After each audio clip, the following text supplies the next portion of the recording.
guys! Welcome back to my channel again. If bago ka pa lang sa channel ko, please subscribe and click the bell notification para ma-update ka sa ating bagong video. So guys, ngayon is hindi tayo mag-haul kundi ipapaliwanag ko sa inyo yung pagkukupon sa Walgreens kung ano ba yung pinagkaiba ng register reward, points, spend deal, buy deal, at saka yung IVC coupon. Okay? So guys, ipapakita ko muna sa inyo yung dalawang item na palagi nating kinukuha kapag andoon na tayo sa store ng Walgreens. Ito ay yung ating IVC booklet. So, ito siya, pwede mo siyang ma-keep. And then, good for 1 month yung mga coupon na laman dito. Okay? So, mayroon din digital version ng ganito. Okay? Pero mas prepared ko yung ganito guys. Kasi yung digital guys is one time use only. Pero ito siya is unlimited siya. Like for example, bibili ka ngayon ng, halimbawa ito. And then may IVC to siya dito. May coupon dito. Kapag sa digital guys is nagamit mo na siya, mawawala na yun sa iyong account. Pero sa ito guys is hindi. Even though nagamit mo na yung dito, coupon para dito, ang gagamitin mo pa is pwede pa. Okay? So, pwede mo siyang itago, dalhin sa bahay. Then, ito naman guys, yung ating ads. So, sa ngayon guys, hindi na sila naglalagay ng ads kasi nga, dahil nga sa COVID-19, kaya na-stop. Pero, mayroon pa rin silang ganito.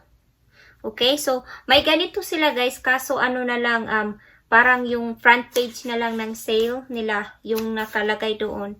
And then hindi pa colored. Unlike dito na nakalagay lahat talaga. Okay, so yan, nakalagay lahat. And then may digital version din dito guys, anyway, may digital version kung mayroon kayong account ng Walgreens. Okay? Sa Walgreens. So yung Walgreens guys, every week silang mayroong sale promotion. Okay, so yung start ng sale nila guys is every week sila may sale. So yung start nila is Sunday and then magtatapos siya every Saturday night. Pero meron silang tinatawag na early activation. Okay? So yung early activation guys nangyayari Saturday night mga 10 to 10:30 PM siya. Okay? So pwede mo siyang gawin. Halimbawa kung bibili ka ng isang items during that time, early activation. So, pwede mo siyang gawin online or sa store. Pero, yung store dapat is 24/7 open.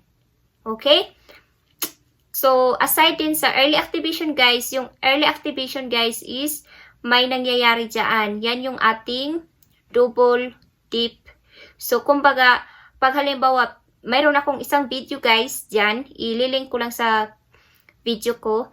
Merong akong ginawa, so bumili ako ng 3 diaper, and then, supposed to be 6,000 points lang sana yung aking rewards, but ginawa ko siya during early activation, so yung natanggap kong points is dumoble, so naging 12,000 points siya. Friends guys, is may dalawang klaseng sale promotion. Ito ay yung buy deal at saka yung ating spend deal. So yung buy deal guys is, pwede kang gumamit ng points, kasi makukuha mo pa rin yung points.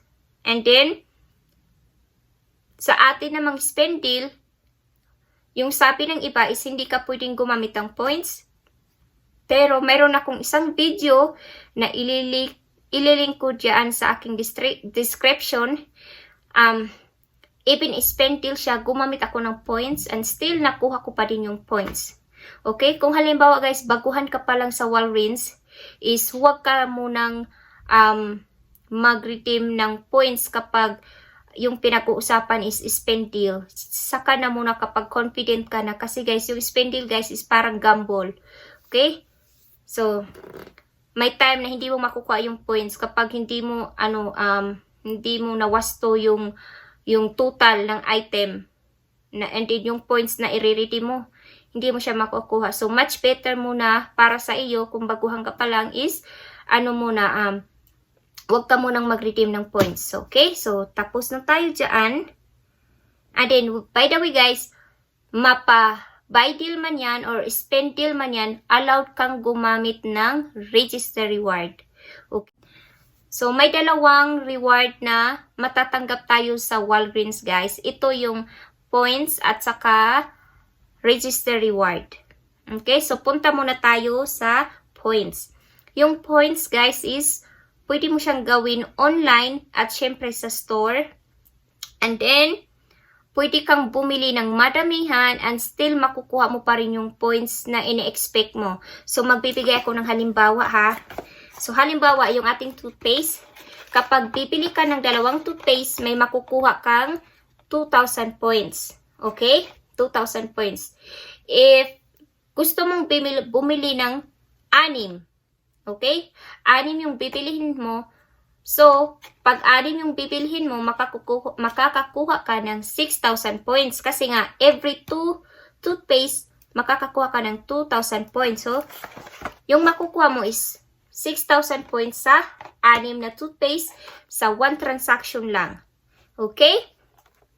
So, saan ba makikita natin yung ating points? So dito natin makikita, guys, sa ating resibo. Sa pinakadulo siya. Ayan. Kung makikita nyo,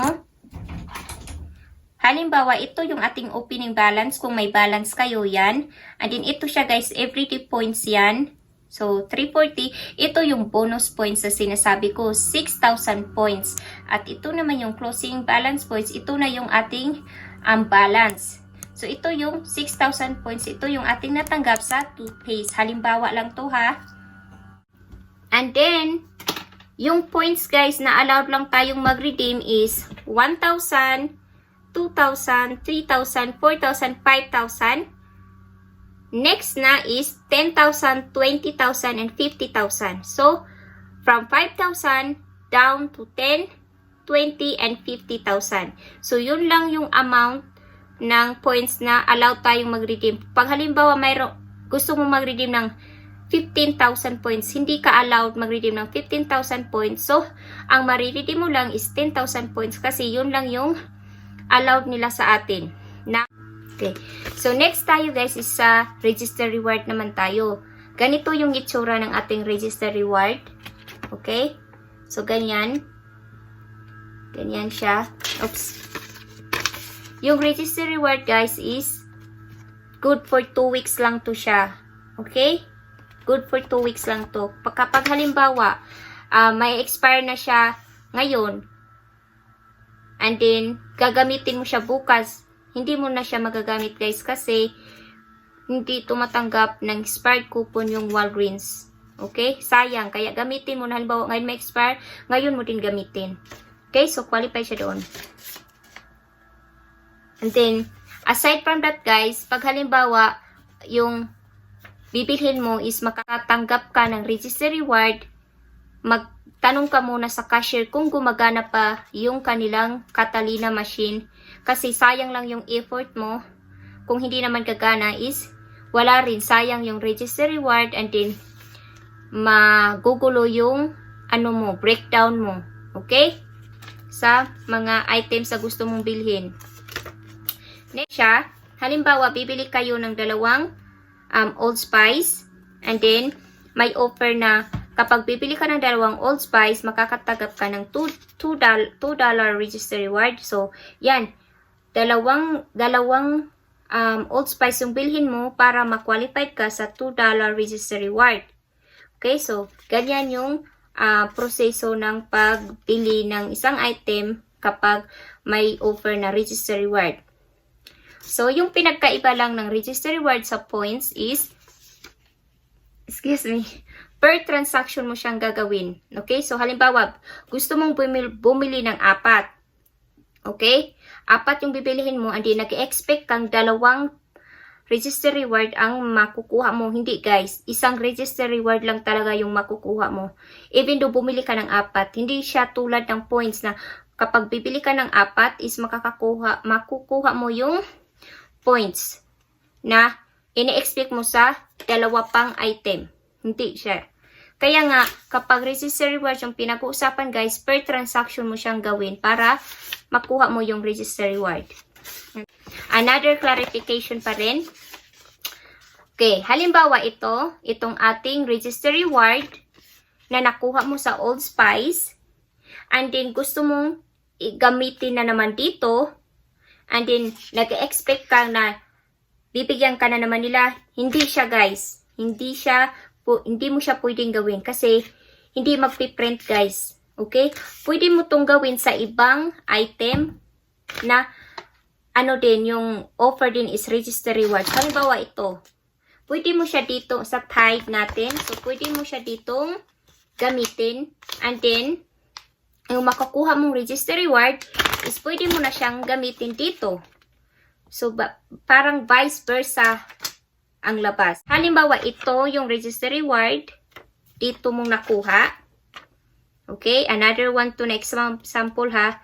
So, this week to siya guys na, halimbawa, this week to siya na promotion. And the next week is ganito pa rin yung promotion. Yung coupon na nakuha mo from the last week is sa the same item is pwede mong gamitin sa next week na promotion. Okay? So, yan yung tamang paggamit ng register reward kapag halimbawa gusto mong bumili pa ng ganito. Okay? So, guys, is pwede mo din siyang gamitin sa iba pang item kasi para siyang coupon. Coupon naman talaga guys. Yung manufacturer coupon, pinagkaiba lang niya sa ibang coupon guys is nag-a-attach siya sa kahit anong item. Okay? Kasi wala siyang nakalagay dito na, for example, Tide coupon, Old Spice coupon. So, pwede mo siyang gamitin sa mga item na walang coupon. So, that's guys is sa store mo lang siya pwedeng gawin. Hindi siya pwedeng gawin sa online guys kasi hindi mo matatanggap ito. Unlike sa ating points na pwede mo siyang gawin online. Pasensya guys, yung aming neighbor is maingay. Parang nag-ano sila sa yard nila. Nagharas. Basta So next naman guys is yung pag-uusapan natin is ito na yung ating paper booster and digital booster. So, dalawang klase. Mayroon itong digital version sa ating account. So, anyway guys, yung mga coupon na natatanggap natin sa ating account guys is hindi magkapare-pareho. So, may time na halimbawa, dalawa yung account ko nga, so, yung sa asawa ko at yung sa akin, nakakatanggap ako ng ganito, yung asawa ko is hindi siya nakakatanggap. So, depende sa account yung kung makakatanggap kayo, okay? So, yung may digital version ito, guys. So, pag-usapan muna natin itong ating paper booster. Yung paper booster, guys, is huwag gagamit ka nito, huwag kang gagamit ng points. Kasi hindi mo makukuha yung points. And then, pag halimbawa, bibili ka ng mga mag-grocery ka na, and then gagamit ka nito, ito yung pinakaunang coupon na ibigay mo sa cashier. Huwag yung mga regular na coupon na nakukuha natin sa insert. Kasi pag ito yung panghuli guys, is hindi na ito ma-qualified. Okay, so isipin mo, ito yung pinakaunang coupon na ibibigay mo sa kanila. Okay? And then, pag halimbawa din, makakakita ka nito sa sahig o sa store, halimbawa may isang customer na nahulog yung ganito nila, and then makakita ka ng ganito, or even register reward, is pwede mo siyang gamitin guys, kasi yung mga na-print out na mga paper booster at itong ating Catalina guys, is hindi naman yun nakalink sa account. So, pwede mo siyang gamitin. Sayang din kaya pulutin mo yun. Okay? Paper boosters is pwede mo siyang makombine sa ating digital version ng spin booster at saka sa ating 5 of 10, 5 of 20, yung mga ganon, yung mga discount, at saka yung ating percent na discount like 30% off, up 20, mga ganyan. So, pwede mo siyang makombine dito. So, next is sa ating tayong digital booster. Okay, so sa ating digital booster guys is pwede ka nang gumamit ng points. Okay, yun yung pinagkaiba ng ating paper booster at saka yung ating digital booster. Kapag digital booster is pwede kang gumamit ng points basta ma-reach mo yung amount. Okay? Ma-reach mo yung amount ng, halimbawa, spend 20, get 5,000 points. And then, yung total ng coupon mo is, let's say, 20. And then, yung total ng item na pinag-grocery mo doon sa store is like 25 or 30. Pwede kang mag-redeem ng 10,000 points. Okay? Kasi na-qualified ka doon. So, meron na akong nakaligtaang information is feel free to comment down there para sabay-sabay tayong matuto pa. So, last na nating topic guys is ito na yung ating IBC booklet. Okay? So, may digital version din nito. Yung digital booster guys is one time use only. Ito naman siya guys is pwede mo siyang gamitin many times. Okay? And then, ano pa ba? Halimbawa guys, itong ating eye drop. So, mayroon akong video nito lately lang. So, bumili ako ng 3. One scan lang nila is magta times 3 na to siya. So, i-times 3 yun. So, $12 off agad yung nakuha natin sa ating eye drops. Okay? And then, ipapakita ko sa inyo kung saan mo makikita yung IBC store coupon. So, ito siya. Diyan. Ay, ipi-flip ko na lang. So, kung nakikita nyo siya guys, yan yung ating eye drop. Okay? So, ito siya. And ito na yung ating IBC coupon. So, nasa ilalim siya ng ating item. So, yan. Minus niya agad 8 and then another 4. So, 12 yung total. Unlike dito is ito yung regular na coupon. Yung manufacturer coupon at digital coupon na ginamit natin. So, yan yung pinagkaiba ng store coupon sa regular na coupon. Yung ating IBC coupon and then yung ating manufacturer coupon or digital coupon is pwede mo siyang makombine. Okay, so pwede siyang makombine dito sa ating IBC store coupon. And then, so halimbawa guys, gusto mong gamitin yung IBC booklet sa ating spend booster.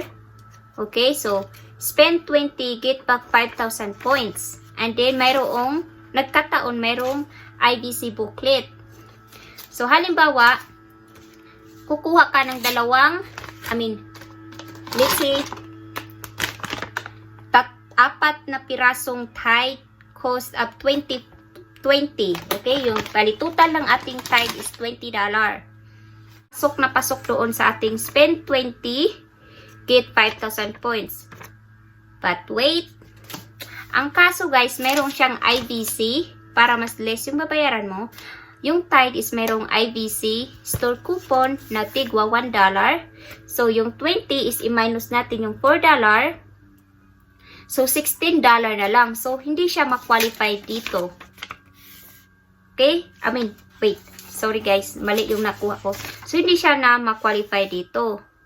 Kasi guys, yung store coupon guys, halimbawa, bibili ka ng item na gagamitan mo ng spend booster is lagi mong tatandaan, i-minus mo agad siya kasi hindi na ma-qualify yung amount mo. So, diba?